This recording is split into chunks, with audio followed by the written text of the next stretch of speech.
Chapter 9, the sensory systems. In this chapter, we're going to talk about sensory receptors, classes of receptors, and then we'll go into the general senses. From there, we'll branch into the specific senses, vision, hearing, balance, and the vestibular apparatus of the inner ear, and then finally, taste and smell. But we're going to start off with an overview of the steps involved in sensation and perception. Information from the outside world comes to us through our sensory receptors.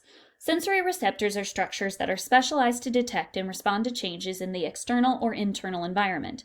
This response is conducted through the generation of electrochemical messages that carry the information to our brains. Sensation is just us becoming aware of a stimulus. How a sensation is experienced, sight, sound, or touch, depends on which part of the brain receives the message. Perception is the brain's interpretation of the sensory input and occurs in the brain. Which part of the brain is responsible for collecting and integrating sensory input? Remember, we talked about this in our previous chapter when we talked about the central nervous system. So which part of the brain is responsible for collecting and integrating sensory input? That would be the cerebral cortex. And if you didn't get that, then maybe go back a chapter and spend a little bit more time on chapter 8 in reviewing the different parts of the brain and the role that they play. Sensory adaptation. Other types of sensory receptors eventually,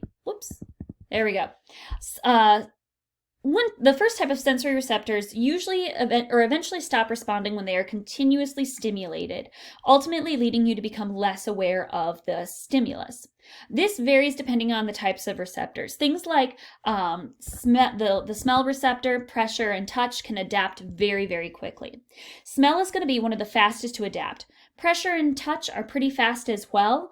This is why you're not really cognizant of your clothing touching you all over all of the time. Now, obviously, if you move, if you bend, if you twist or whatever, you can, or if you consciously make an effort to, you can be aware of your clothing touching you at all times. But generally, unless it's causing you pain, you're not going to, or discomfort, you're not aware of or consciously focused on the fact that your clothing is touching you at all times. Other receptors, like those found in your muscles and joints, never stop sending signals to the brain. If you did, you'd tip over.